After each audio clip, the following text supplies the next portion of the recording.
మీ ఎలాంటి వ్యాపార ప్రకటనలకైనా వెంటనే మా ఛానల్ సంప్రదించండి. ప్రస్తుతం మనతో పాటు ప్రముఖ ఆధ్యాత్మికవేత్త దైవాజ్ఞ బ్రహ్మశ్రీ వీరాపురం సుబ్రహ్మణ్య స్వామి గారు మనతో ఉన్నారు. గురువు గారితో మాట్లాడండి. నమస్కారం గురుగారు. శుభాశీస్సులండి. గురుగారు, ఫిబ్రవరి మాసం మాఘ మాసం మిథున రాశి వాళ్ళకి ప్రత్యేకంగా ఈ నెల ఎటువంటి ఫలితాలు ఎదురవుతాయి? ఏ విషయాల్లో ఎక్కువగా జాగ్రత్తలు తీసుకుంటే బాగుంటుంది అంటారు? ఎటువంటి పరిహారాలు చేసుకోవాలి గురుగారు? మంచి విషయం అడిగారు. మిథున రాశి వాళ్ళకి ఈ యొక్క మాఘమాసం, ఈ మాఘమాసంలో మిథున రాశి వాళ్ళకి అన్ని విధాల కూడా వ్యతిరేకతలు అధికంగా ఉన్నాయి. అన్ని విధాల అంటే ఏంటంటే మిథున రాశిలో గురువు ఉండడం, ఆ స్థానం గురువుకి అంత అనుకూలమైన స్థానం కాదనమాట, అనువైన స్థానం కాదు. సరే, అది పక్కన పెట్టేస్తే మూడో ఇంట కుటుంబ స్థానంలో సింహరాశిలో కేతు ఉండడం, అలాగే ఏడో ఇంట కుజుడు,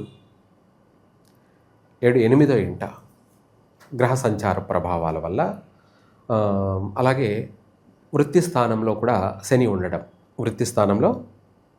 ఉండడం, ఇటు అష్టమంలోనూ కుజుడు ఉండడం, వీటి ప్రభావం వల్ల ఏంటంటే ఈ రాశి వాళ్ళకి ప్రతి విషయంలోనూ అనుకున్నది ఒకటి, జరిగేది ఇంకొకటి. ఏమిటి అవన్నీ కూడా అంటే, వీళ్ళు అధికంగా ఎక్స్పెక్టేషన్ చేయడాలు, ఓవర్ కాన్ఫిడెన్స్లు, ఇటువంటివి కాస్త తగ్గించుకొని వీళ్ళు అనుకున్న పనులను సాధించడం కొరకు ఈ సమయంలో, ఈ మాసంలో అధికంగా దైవారాధనతోనే వీళ్ళకు సాధ్యమవుతుంది. ఊహించినటువంటి ప్రమాదాలు ఉన్నాయి కాబట్టి వాటి నుంచి బయటపడడానికి ఇదే ప్రధాన మార్గం. ఈ రాశి వాళ్ళకి అష్టమంలో కుజుడి యొక్క ప్రభావం వల్ల వాహన ప్రమాదాలు అధికంగా జరిగే అవకాశం ఉంది. మిథున రాశి వారికి ఆరోగ్యపరమైన విషయాలలో కూడాను ఊహించినటువంటి ఆరోగ్య సమస్యలతోటి సతమతమయ్యే అవకాశము ఉంది. వైద్య రంగాన్ని ఆశ్రయించాల్సిన పరిస్థితులు వచ్చే అవకాశాలు కూడా ఉన్నాయి. ఇవే ఒక పక్కన ఈ సమస్యలు ఉంటే, ఆరోగ్యపరమైన సమస్యలు, అలాగే ఊహించినటువంటి ప్రమాదాలు, సంఘటనలు జరిగే సమస్యలు ఇవి ఉంటే, మూలిగే నక్క మీద తాటి కాయపడ్డట్టు అన్నట్టుగా వీళ్లకు ఇంట్లోనూ బయట వాళ్ళతోనూ విరోధాలు, శత్రుత్వాలు అధికంగా కలిగే అవకాశము ఉన్నాయి.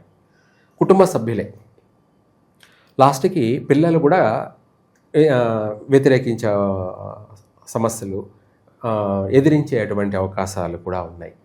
కన్న పిల్లలు కూడా, అటు భార్యాభర్తల మధ్య మనస్పర్ధలు, భార్య తరపున వాళ్ళతోనూ విరోధాలు, అంటే అత్తమామలతో కావచ్చు, లేదంటే మర్దులు కావచ్చు, లేదంటే ఇంకా భార్య తరపున వాళ్ళతో కూడా విరోధాలు, అటు భార్యతోనూ, భార్య తరపున వాళ్ళతోనూ, లేదా ఇంట్లో కుటుంబ సభ్యులతో, అంటే తల్లిదండ్రులతో కావచ్చు, అన్నదమ్ములతో కావచ్చు, అక్క చెల్లెలతో కావచ్చు, ఊహించని విధమైనటువంటి వీళ్లతో శత్రుత్వాలు ఏర్పడే అవకాశము ఉన్నాయి. కాబట్టి అందరూ కూడా జాగ్రత్తగా మసులుకోవాలి. బాగున్నప్పుడు అవసరం లేదు, బాగలేనప్పుడు ఏమిటంటే మనకు తెలియలేదు, ఎవరు చెప్పలేదు అని తర్వాత అనుకుంటే ప్రయోజనం లేదు కదా. ఏదైనా కూడా ముందే తెలుసుకోవాలి. దాన్ని తప్పించుకు తిరుగువాడు ధన్యుడు సుమి అన్నట్టుగా వీళ్ళు ప్రతి విషయంలోనూ జాగ్రత్తగా నడుచుకోవడమే వీళ్ళకు శ్రేయస్కరం. ప్రమాదాలు అన్నాం కదా, వాహన ప్రమాదాలు కావచ్చు, ఎటువంటి ఏ రూపంలోనైనా కూడా ప్రమాదం పొంచి ఉంది వీళ్ళకి.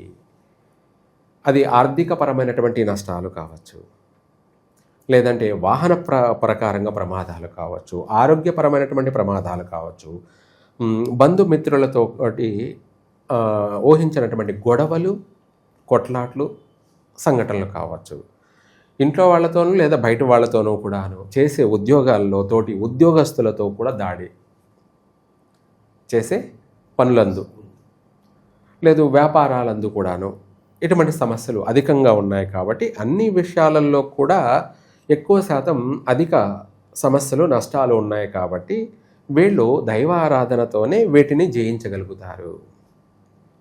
రెండోది మంచినీళ్ళలాగా ఖర్చు అయిపోతూ ఉంటుంది. ఏంటి? ఆర్థిక పరంగా మంచినీళ్ళలాగా ఖర్చు అంటే దీనికి ఒక సామెత కూడా ఉంది. అదే మనం ఇందాక చెప్పుకున్నట్టుగా శ్రీకాళహస్తిలో స్వర్ణముఖి నది అన్నాం కదా. ఆ స్వర్ణముఖి నదిలో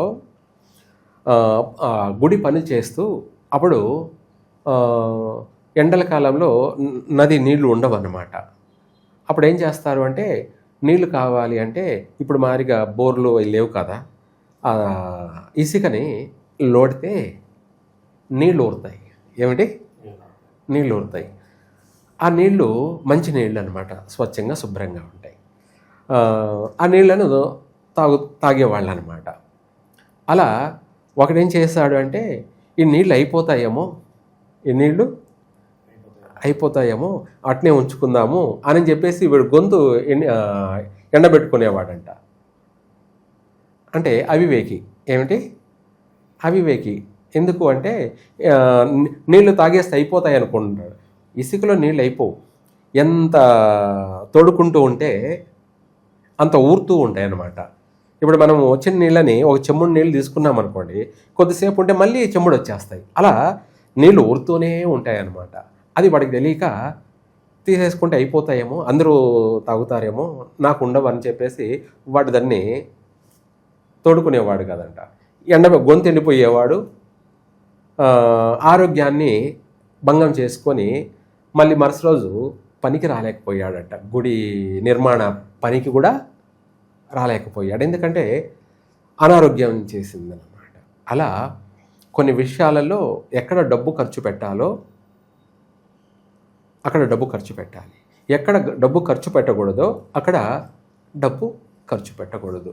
అలా కొన్ని విషయాలలో ఇదంతా వీళ్ళకి ఎందుకు వర్తిస్తుంది అంటే, ఇప్పుడు సందిగ్ధంలో ఉంటారనమాట వీళ్ళు. అంటే ఏది చెయ్యాలి, ఏది చేయకూడదు, ఇది చేస్తే నష్టం వస్తుందేమో, ఇది చేయకపోతే మనకు లాభం రాదేమో అనే అనేక డిప్రెషన్లో ఉంటారు, సందేహాల్లో ఉంటారనమాట. ఈ అన్నిటికీ ఒకే అస్త్రం, బ్రహ్మాస్త్రం వంటిది, దానికంటే మించింది దైవ దర్శనం. దానికంటే మించినది దైవ దర్శనం. ఈ యొక్క మిథున రాశి వాళ్ళు గణపతిలో కూడా 3 కన్నులు కలిగినటువంటి గణపతి. ఏమిటి? రుద్ర గణపతి అంటారు ఈయనని. కొంతమంది తెలియక కనుజిష్టి గణపతి అని కూడా అంటారు. ఏమంటారు? కనుజిష్టి గణపతి అని కూడా అంటారు. ఆయనను తెలియక అలా 3 కన్నులు ఉన్నాయి కాబట్టి, 3వ కన్ను ఉన్నది కాబట్టి కనుజిష్టి గణపతి అని కూడా అనుకుంటారు. కానీ ఆయననే రుద్ర గణపతి. ఏమిటి? రుద్ర గణపతి, 3 కన్నులు ఉన్నటువంటి గణపతి. ఆయనను ఈ మిథున రాశి వాళ్ళు బుధవారం రోజు, ఆదివారం రోజున పూజించాలి, ఆరాధించాలి. అలా వారంలో 2 రోజులు చేసినట్టు అయితే ఆయనకు ఈ యొక్క కనుజిష్టి గణపతికి అంటే రుద్ర గణపతికి ఏం చెయ్యాలి, ఎలా చేయాలి, ఏ విధంగా పూజించాలి అనుకునే వాళ్ళు కూడా ఉంటారు. ఈయనకు మామూలుగా అయితే ఎలక పండ్లతోటి, ఏమిటి? ఎలక పండ్లు. ఈ ఎలక పండ్లతోటి ఆయనకు నైవేద్యం పెట్టి, అలాగే 108 ప్రదక్షిణలు చేస్తే వీళ్ళు అనుకున్నటువంటి పని, ఎంతటి పని అయినా సరే, ఎటువంటి పని అయినా సరే, అది ఎంత కష్టతరమైనటువంటి సమస్య అయినా సరే, వీళ్ళకు అనుకున్న పని నెరవేరుతుంది. రాబోయే ఎటువంటి ఉపద్రవాలైనా సరే, ప్రమాదాలు కావచ్చు, ఉపద్రవాలు కావచ్చు, ఎటువంటి భూకంపాలైనా కావచ్చు, అంటే ఇంకా దానికంటే మించిన ప్రమాదం ఉండదు కదా, ప్రకృతి ప్రళయం, అటువంటి దాని నుంచి కూడా వీళ్ళు బయటపడతారు. రాబోయేటువంటి ప్రకృతి విపత్తు నుంచి కూడా వీళ్ళు బయటపడతారు. నష్టాలు జరిగి ఉండొచ్చు, కానీ అందరికీ నష్టాలు జరుగుతాయనేది తప్పు. అలా అటువంటి పెద్ద పెను ప్రమాదం నుంచి కూడా బయటపడతారు, అనుకున్న పనిని నెరవేర్చుకుంటారు. సర్వకార్య సిద్ధిరస్తు అన్నట్టుగా 10,000 సమస్యలైనా సరే, 1,00,000 దోషాలైనా సరే కొట్టుకుపోవాల్సిందే. అలా ఈ యొక్క రుద్ర గణపతిని వీళ్ళు పూజించినట్టు అవుతే ఆదివారము, బుధవారము, వారంలో 2 రోజులు, ఈ మాసంలో 4 వారాలు, 4 2 8 రోజులు అలా చేయడం వల్ల సర్వకార్య సిద్ధిరస్తు. ఏదో ఉత్పాతాలు, ప్రమాదాలు, గొడవలు, కష్టాలు, నష్టాలు ఉన్నాయి అంటున్నారే అని భయపడిపోవాల్సిన అవసరం లేదు. ఏ దానికైనా కూడా ఒక అస్త్రం అంటూ ఉంది. ఆ అస్త్రమే ఇది భక్తి అనే అస్త్రం. ఆ బ్రహ్మాస్త్రం కూడా ఈ భక్తి ముందు పనిచేయదు. మనం అప్పట్లో ఈ నాగాస్త్రము, అలాగే సుదర్శనాస్త్రము, బ్రహ్మాస్త్రము అని ఇలా చెప్పుకునేవాళ్ళం. అవి ఇప్పుడు అణుబాంబులని కూడా చెప్తారు. ఏమంటారు? అణుబాంబులని. ఇటువంటివి 10,000 అణుబాంబులైనా, 1,00,000 అణుబాంబులైనా కూడా ఒక మెరాకిల్లా జరుగుతూ ఉంటాయి అన్నమాట. వాటినే అది దైవాధీనం. వీటన్నిటికీ దైవాధీనం. కాబట్టి ఈ యొక్క వృషభ రాశి వారికి పిల్లలకి చదువు రీత్యా ఆటంకాలు ఉన్నాయి కాబట్టి వాటి నుంచి బయటపడడానికి చక్కగా వాళ్ళ సమయానుకూలంగా ఫెయిల్ కాకుండా పాస్ అయ్యే మార్కులు వచ్చినా చాలు. పాస్ అయినామంటే చాలు, అది ఒక గ్రేడ్. ఫెయిల్ అయ్యి మళ్ళీ సంవత్సరం అంతా టైం వేస్ట్ చేసుకోకుండా ఉండడానికి ఈ యొక్క రుద్ర గణపతిని పూజించండి విద్యార్థులైతే. అలాగే ఆరోగ్యం బాగలేని వాళ్ళందరూ కూడా ఈయనను పూజించడం వల్ల ఆరోగ్య విషయంలోనూ బయటపడతారు సమస్య నుంచి. అలాగే మనకు రాబోయే ప్రమాదాలు ఇందాక చెప్పినట్టుగా అది ఎంతటి ప్రమాదమైనా కూడా మన దరిదాపులకు కూడా రాలేదు. వచ్చినా కూడా మనం బాగానే ఉంటాం, ఆ ప్రమాదం నుంచి బయటపడతాం. ఇది ఒకటి.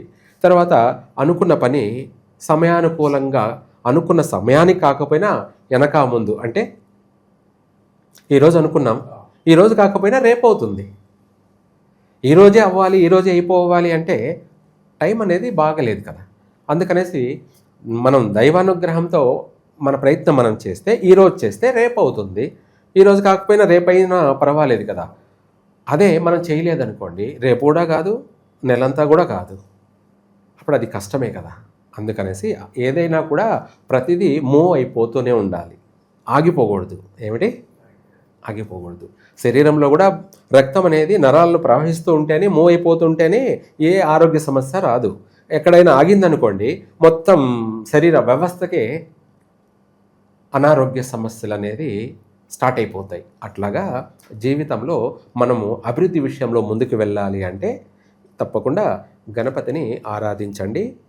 ప్రతి విషయంలో కూడా వివాహం కానటువంటి వాళ్ళందరికీ కూడా వచ్చే మాసంలోనే వివాహం అయిపోతుంది. అలాగే అనుకున్న పని తప్పకుండా, అంటే ఈ మాసంలో మనం ఉద్యోగ ప్రయత్నం చేసినా వచ్చే మాసంలో స్థిరపడతారు. విదేశాలకు వెళ్ళాలనుకునే వాళ్ళు ఈ మాసంలో వెళ్ళకపోవడం చాలా మంచిది. కొత్తగా నూతన కార్యక్రమాలు ఏదన్నా చేపట్టాలనుకున్న వాళ్ళు ఈ మాసంలో చేయకపోవడం చాలా మంచిది. నూతన ప్రయత్నాలు చేయకపోవడం మంచిది. అది కూడా పెద్ద పెద్ద కార్యక్రమాలు, చిన్న చిన్న సాధారణ కార్యక్రమాలు చేసుకోవచ్చు. ఇంపార్టెంట్ విషయాలు, మనకు శాశ్వతంగా అభివృద్ధిని కలగచేసేటువంటి పనులు పోస్ట్ పోన్ చేసుకోవడం చాలా మంచిది. అలాగే ప్రతి విషయంలో కూడా ఏది చెయ్యాలి, ఏది చేయకూడదు అనేది మీరు జాగ్రత్తగా తెలివిగా నడుచుకోండి, బాగుపడతారు. అదే 10,000. ఓవరాల్గా మిథున రాశి వారి స్థితిగతులు ఈ మాఘమాసం ఏ విధంగా ఉంటుందో చాలా మంచి విశ్లేషణ అందించారు. ధన్యవాదాలు. సర్వే జన సుఖి